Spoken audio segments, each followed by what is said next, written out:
Hello friends, welcome to GST Quick Info Bites and also welcome to today's topic, that is RoDTEP scheme, remission of duties and taxes on exported products being extended to chemicals, pharmaceuticals and articles of iron and steel for the exports made from 15th December 2022.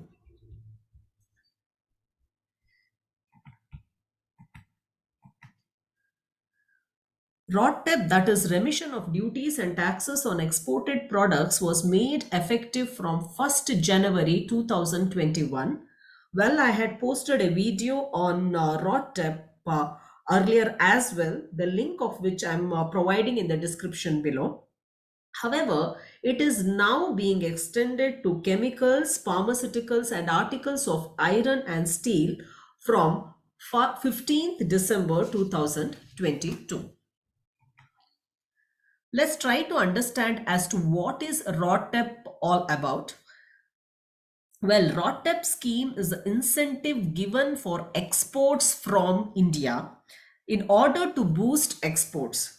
The benefit under RoDTEP scheme would be in the form of transferable duty credit scrip, or it may be in the form of electronic scripts which will be maintained in electronic ledger.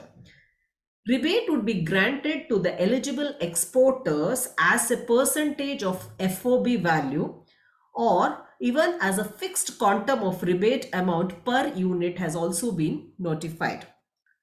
To avail the benefit under RoDTEP scheme, exporter has to claim for RoDTEP in the shipping bill by making a declaration. The RoDTEP scripts can be utilized to pay custom duties on import of inputs or goods, safeguard duty, anti-dumping duty. However, it is very important to note that it cannot be utilized for the payment of GST. One more feature of RoDTEP scripts is it can be sold or it is freely transferable. Exporters who are able to use the same for their own consumption can use the same, and exporters who are not able to use for their own consumption can sell or transfer the same to another person.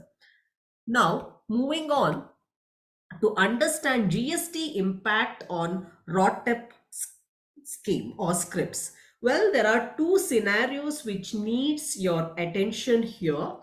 That is, in the first case, what if the scripts are utilized by the owner of the RoDTEP scripts or the exporter for the payment of custom duties? From GST perspective, it is not a supply and hence no GST on the same would be levied. Now, in the second scenario, if the scripts are sold or transferred to others, in that case, supply of the scripts will be treated as exempted supply under GST. Thank you friends for watching this video. Please do subscribe, share and like this video. Thank you.